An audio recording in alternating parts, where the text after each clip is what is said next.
Cartridge software and innovations private limited Lucknow.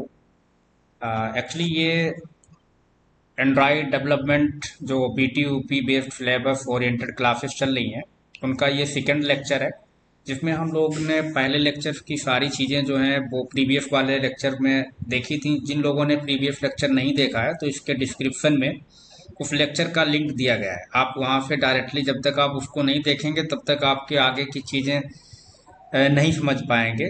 ठीक है, क्योंकि आपको पता है आगे जो भी है वो सब्जेक्ट ओरिएंटेड आपके टॉपिक बाय टॉपिक हम लोग लेकर के चल रहे हैं। Environment setup and basic project structure, ये आपका जो है वो दूसरा यूनिट है। यहाँ तक कि लेवल API ये पहले में आपका फिनिश हो गया था। ठीक है, चलिए हम लोग स्टार्ट करते हैं। और यहाँ पे पहला देखिए, इसमें सेटिंग अप डेवलपमेंट इन्वायरमेंट, मतलब जब कोई हम लोग एंड्रॉयड एप्लीकेशन बनाना स्टार्ट करेंगे तो उसमें हमें क्या क्या इन्वायरमेंट सेट करने की रिक्वायरमेंट पड़ेगी, ये चीज़ आपको बता। देखिए, आपको अगर कोई प्रैक्टिकल ओरिएंटेड चीज़ें किए होंगे तो आपके में बहुत एकदम फंडामेंटल बेसिक दिया गया है। ये बहुत ज़्यादा कुछ टिपिकल नहीं है। यहाँ पर एंड्रॉयड का बेसिक इंट्रोडक्शन है, यहाँ पर लिखा ना, introduction of mobile Android development, तो इंट्रोडक्शन है सारी चीज़ें। लेकिन अब आप सोचिए, इनमें हम बार बार एक चीज़ कह रहा हूँ, 5 नंबर 10 नंबर का कोई क्वेश्चन है। अब आप सोचो आप इतना ही लिखेंगे तो आपको नंबर मिले, नहीं। मैं आपको केवल एक्सप्लेन कर रहा हूँ, समझा रहा हूँ। लिखने के लिए मैंने आपको बताया हर एक चीज़ को, टॉपिक को आपको बना बना करके। अब जैसे ये सेटिंग अप डेवलपमेंट है तो इसमें देखिए क्या क्या चीज़ें हैं। JDK आपके में होना चाहिए, Java development kit, Android FDK को सेट किया जाएगा। आपके पास कोई ID होना चाहिए, चाहे एंड्रॉयड या इक्लिप्स की, जहाँ पे हम एप्लीकेशन को बनाएंगे और रन करेंगे। तो हर एक चीज़ को, एडिटर को, JDK क्या होता है, एंड्रॉयड स्टूडियो ID है, ID क्या होता है, तो आप बना बना करके प्रॉपर इन्हें लिखे। 4 पेज 3 पेज जितने पेज हैं भरिए आप। तो 5 पेज का 10 नंबर का 5 नंबर का कोई क्वेश्चन है तो आपके में कम से कम 3-4 पेज फुल करना ही करना है। इंग्लिश हिंदी हमने दोनों मिक्स किया है, प्रॉपर इंग्लिश में और हिंदी में हमने दिया है। ठीक है, ताकि आप प्रॉपर चीज़ों को समझ सकें। तो हम लोग यहाँ चलते हैं। सेटिंग अप डेवलपमेंट देख, सबसे पहले एंड्रॉयड डेवलपमेंट शुरू करने के लिए कुछ टूल इंस्टॉल करने होते हैं। मैंने आपको अभी बताया था, एंड्रॉयड स्टूडियो इंस्टॉल करें, JDK इंस्टॉल करें, Android studio, Android software development kit, SDK setup करना पड़ेगा। फिर इमुलेटर, जहाँ पे हमारा प्रोग्राम मोबाइल, अगर आप उसी डिवाइस पे रन करना चाहते हैं तो इसके लिए इमुलेटर चाहिए होता है। अगर APK हमने बिल्ड की तो हम अपने मोबाइल फ़ोन में एक्सटर्नल भी उसे रन कर सकते हैं, कोई दिक्कत नहीं। अगर आपको उसी लैपटॉप पे, जैसे माना हमारा है, इसी पे हम एंड्रॉयड स्टूडियो के थ्रू ही रन करके और आउटपुट देखना चाहते हैं, साइड में इमुलेटर चाहिए होता है। ठीक है, तो ये डायग्राम दिया है, इस डायग्राम को आप प्रॉपर एक पेज पे बनाइए पूरा। Android studio, SDK tool set करना, इमुलेटर सेट करना, रन ऐप, और उसके पहले JDK वगैरह इंस्टॉल करना पूरा ऑपरेटिंग सिस्टम पर। तो आप इसको प्रॉपर बनाएं।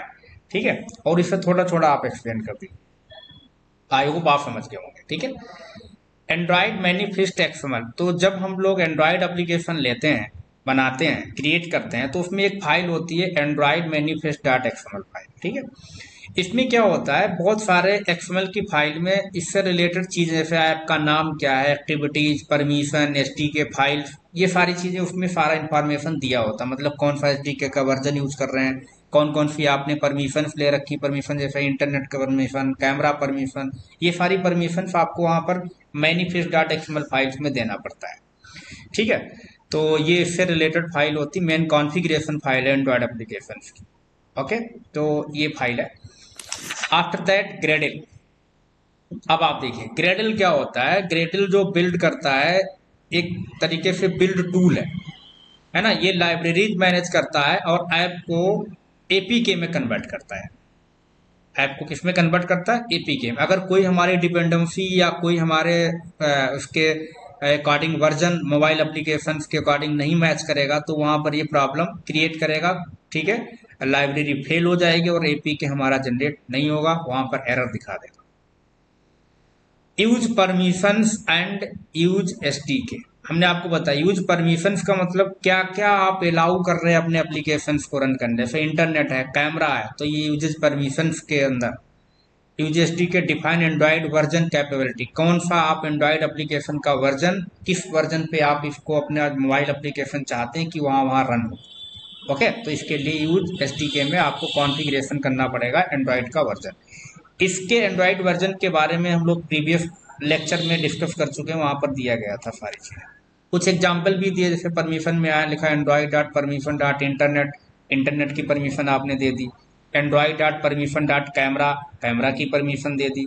Android min S D K version लिखा 21।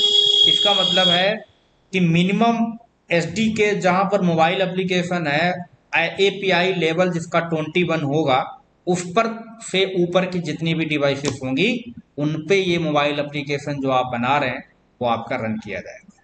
ठीक है। After that resources and R dot Java file. Resources का मतलब डियर ये होता है जो हम लोग यूआई बनाते हैं, वहां पर लेआउट है, इमेजेस है, स्ट्रिंग्स हैं, इन सब चीजों को जो पेज होता है, एक्सएमएल फाइल आप कह सकते हैं, वो हमारा रिसोर्सेस का वहां पर अप्लाई किया जाता है। आर डॉट जावा फाइल जो है ये रिसोर्सेस को कोड के साथ में क्या करता है, कनेक्ट करता है। ठीक है, कम्युनिकेट करता है। तो देखिए यहाँ लिखा है resource layout driver values R dot जावा में ऑटोमेटिकली जनरेट होती है और ये रिसोर्स को कोड से जोड़ती है। ठीक है। After that assets folder. Assets folder में क्या होता है, जैसे अगर आप लोग HTML CSS वेब डेवलपमेंट आप मोस्टली किए होंगे, बहुत सारे आप जानते होंगे एंड्रॉयड एप्लीकेशन बहुत कम लोग पढ़ते हैं और उसकी और रुचि वेब डेवलपमेंट में ज़्यादा रखते हैं। तो अगर मैं उससे कंपेयर करूं, जैसे आप जानते होंगे कि हम लोग HTML CSS के थ्रू कोई पेज बनाए तो उसमें हमें कुछ रॉ मटेरियल चाहिए होता है, लाइक फोटोज हैं, बूट स्ट्रैप यूज कर रहे हैं तो बूट स्ट्रैप के एक्सटर्नल फाइल्स हैं।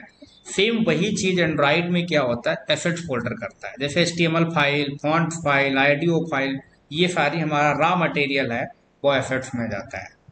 ठीक है, लिखा भी एसेट फोल्डर में रॉ फाइल्स स्टोर होती हैं, जैसे HTML font, audio file. Okay.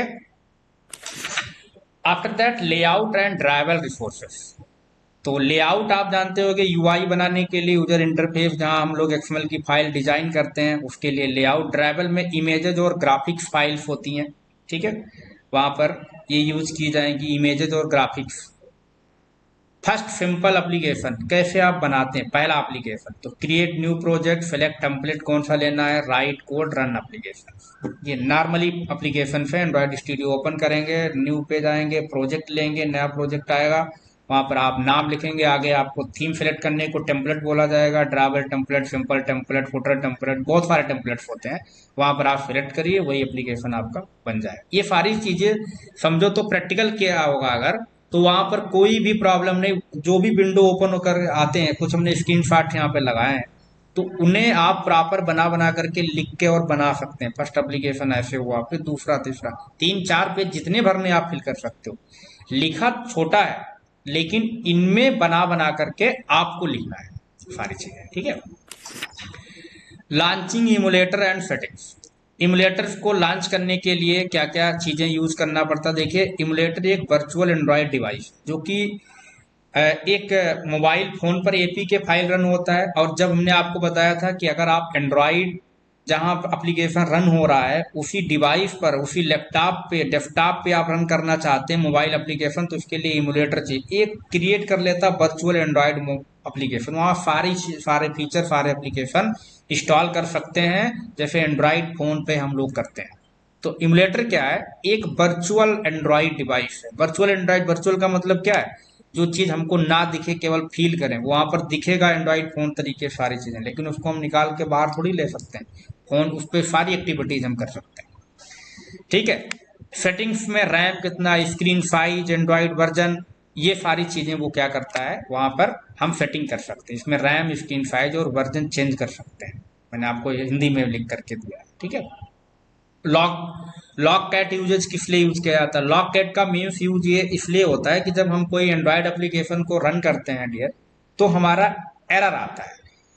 Error आती है, उसके मैसेजेस आते हैं, क्या प्रॉब्लम है क्या नहीं है, रेड कलर की, तो ये हमारा क्या करता है, लॉक कैट नीचे दिखाता है। डिबग करोगे तो नीचे दिखाएगा, used for debugging for logs error message, नीचे दिखाएगा। अगर सक्सेस होगा तब भी वहां पर मैसेजेस आएंगे, एरर होगी तो एरर भी आएगी।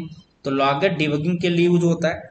लॉक कैट किसके लिए यूज किया जाता है, डिबगिंग करने के लिए, और ये एरर और मैसेजेस दिखाता है। ठीक है। तो देखिए एक स्क्रीनशॉट यहाँ पर दिया गया, नीचे एरर आएगी तो एरर दिखाएगा, और सक्सेसफुली रन हो जाएगा तो सक्सेसफुली रन हो करके भी दिखाएगा। ओके। क्रिएटिंग फर्स्ट प्रोजेक्ट हमने अभी ये पीछे वाले में दिखाया भी था, ठीक, कैसे क्या क्या स्टेप्स हैं। Manifest file and layout resource में डिफरेंस क्या हमने आपको बताया था। मैनिफेस्ट का मतलब है ऐप कॉन्फ़िगरेशन और लेआउट का मतलब है डिजाइनिंग, ठीक है। सिंपली मैनिफेस्ट का मतलब हमारे मोबाइल एप्लीकेशन के कॉन्फ़िगरेशन, जैसे परमिशंस हो गए, ओके, एंड्रॉयड एपीआई लेवल हो गए, ये सारी चीज़ें आपको यहाँ पर दिखाना है। लेआउट में हमारी यूआई डिजाइंस होती हैं, और रनिंग ऐप ऑन इमुलेटर हमने आपको बताया रनिंग कैसे एप्लीकेशन को इमुलेटर पे रन करें, इसको भी हम लोग अभी पीछे देखे हुए। क्लिक करेंगे एप्लीकेशन पर, इमुलेटर सेलेक्ट करेंगे, इमुलेटर ऑटोमेटिकली हमारा फोन बन करके साइड में आ जाएगा। इमुलेटर क्या होता है, इमुलेटर अभी बता चुका हूँ। इमुलेटर एक वर्चुअल डिवाइस है, एक वर्चुअल कैसी डिवाइस है, एंड्रॉइड डिवाइस, जहाँ पे हमारा same like as Android phone होता है, वो सारे फीचर्स वहाँ पर दिखेंगे। वो एप्लीकेशन आपका जो सेलेक्ट करोगे इमुलेटर, वहाँ पर आपका रन होकर के आउटपुट आ जाएगा, ठीक है। डिबगिंग एंड्रॉइड ऐप, तो पहले डिबग कैसे होता है, ब्रेक पॉइंट लगाने हैं तो आप उसको लगा के चेक कर सकते हैं कहाँ कहाँ स्टेप होकर के जा रहा है। लॉगेट में एरर दिखाएगा, हेल्प फाइंड एरर लॉगेट। डिबगिंग से एरर दूर हो जाते हैं। दूर क्या हो जाते हैं, आप समझ लीजिए वो कैच हो जाता है। अगर कोई प्रॉब्लम होगी तो वहां पर जाकर के डिबग करोगे, वहां पर रुक जाएगा। कोई प्रॉब्लम होगी पकड़ में आ जाएगी। टूल्स ब्रेक पॉइंट और लॉकेट, लॉकेट में आपका ऑटोमेटिकली दिखाता है, ब्रेक पॉइंट में आपकी स्टेप्स, जैसे आप कोड को बढ़ाएंगे आगे कहाँ कहाँ पर कंपाइलर जा रहा है, तो ब्रेक पॉइंट उसको बोलते हैं कि स्टेप्स को आगे हमारे कंपाइलर को किन किन स्टेप से गुजरना पड़ता है, वो ब्रेक पॉइंट शो करता है। फाइनल समरी ये है, code plus XML plus resource Gradle plus AP के फाइल में बिल्ड होकर के आएगी। एपी के ही आपका इमुलेटर पे रन होता है। जैसे एपी के फाइल अगर इमुलेटर में है तो इंस्टॉल हो जाएगा, रन हो जाएगा। अगर कोई डिवाइस पे चाहिए, मोबाइल एप्लीकेशन वगैरह पे, तो उसे आप ले लीजिए किसी ब्लूटूथ पे या केबल लगा करके, तो वहां पे आप रन कर लीजिए, फाइनल आउटपुट आ जाएगा एप्लीकेशन, ठीक है। तो नेक्स्ट लेक्चर जो है हमारा unit number 3, Android fundamentals and user interface design. तो आपको बता दिया सब फंडामेंटल्स पे, आप इन्हें पढ़िए, प्रॉपर चीजें एक जैसी दिख रही होंगी, है ना। तो आपके लिए ये बहुत इंपॉर्टेंट चीजें हैं। बाकी हमने आपको बताया, किसी को कोई भी डाउट होता है डियर, आप लोग हमसे पूछ सकते हैं। अच्छा ठीक है, आप लोग मुझे बताइए दिल से कमेंट करके कि आप लोगों को ये लेक्चर्स कुछ समझ में आ रहे हैं कि नहीं। ये थ्योरी बेस हैं, लेकिन आपको रूल्स के अकॉर्डिंग प्रैक्टिकल ओरिएंटेड होना चाहिए। और आपको पता प्रैक्टिकल ओरिएंटेड हम लोग करेंगे, एग्जाम्स आपकी स्टार्ट होने वाले हैं तो ये फिनिश नहीं हो पाएंगे। लिखने के तरीके भी मैं आपको बता रहा हूँ, थ्योरी डायग्राम प्लस एक्सप्लेन करना है। तो 2 3 4 पेज जितने भी फिल करने हैं आपको, अच्छी हेडिंग डाल डाल करके अच्छे नंबर लाइए, ठीक है। चलिए मिलते हैं हम लोग नेक्स्ट लेक्चर में। Okay, thank you.